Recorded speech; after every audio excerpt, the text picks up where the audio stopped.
নমস্কার বন্ধুরা, আর জি কুকিং চ্যানেলে আপনাদের সবাইকে স্বাগত। আজকে নিয়ে হাজির হয়ে গেলাম কাঁকরোলের একটা দুর্দান্ত রেসিপি নিয়ে।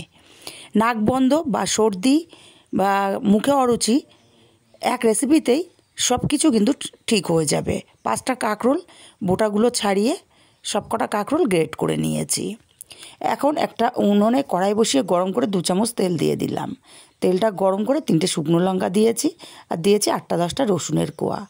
শুকনো লঙ্কা আর রসুনগুলোকে ভেজে উঠিয়ে নেব। সুন্দর মতো ভাজা হয়ে গেছে, এর চেয়ে পোড়া পোড়া করবো না। এগুলোকে উঠিয়ে রেখে এবার এই তেলের মধ্যে দিয়ে দেব গ্রেট করে রাখা কাঁকরোলগুলোকে দিয়ে আমি 2 মিনিট এইভাবে নাড়াচাড়া করে কাঁকরোলগুলোকে ভেজে নেব। 2 মিনিট ভেজে নেওয়ার দরুন কাঁকরোলগুলো অনেকটাই ঝরঝরে হয়ে গেছে। এখন এখানে দিয়ে দেব স্বাদ মতো লবণ আর সামান্য একটু হলুদ। লবণ হলুদটা দিয়ে কাঁকরোলটাকে আমি আরও কিছুক্ষণ ভেজে নেব। আরও 2 মিনিট মতো ভাজা ভাজা করে নিয়েছি।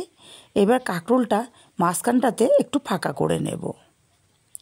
এখানে দিয়ে দেব বেশ কিছুটা কালো জিরে। কালো জিরে যদি প্রথমেই দিতাম তাহলে কিন্তু কালো জিরের যে দারুণ একটা ফ্লেভার সেটা নষ্ট হয়ে যেত।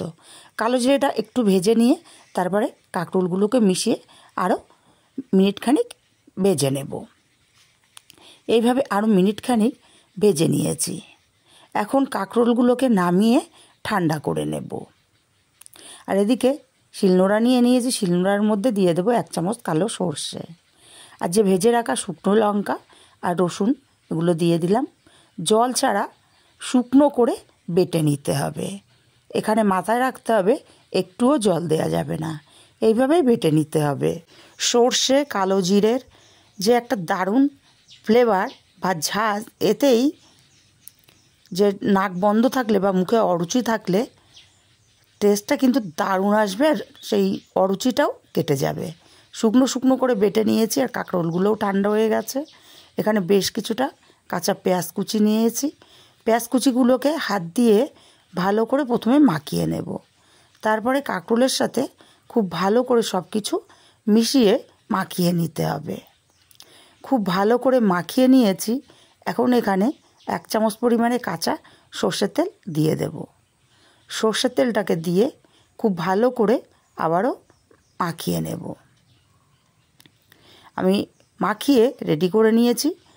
রেসিপিটা কেমন লাগলো কমেন্ট করে জানাতে ভুলবেন না। ভালো লাগলে কাছের আত্মীয়স্বজন বন্ধুবান্ধবের কাছে শেয়ার করতে ভুলবেন না।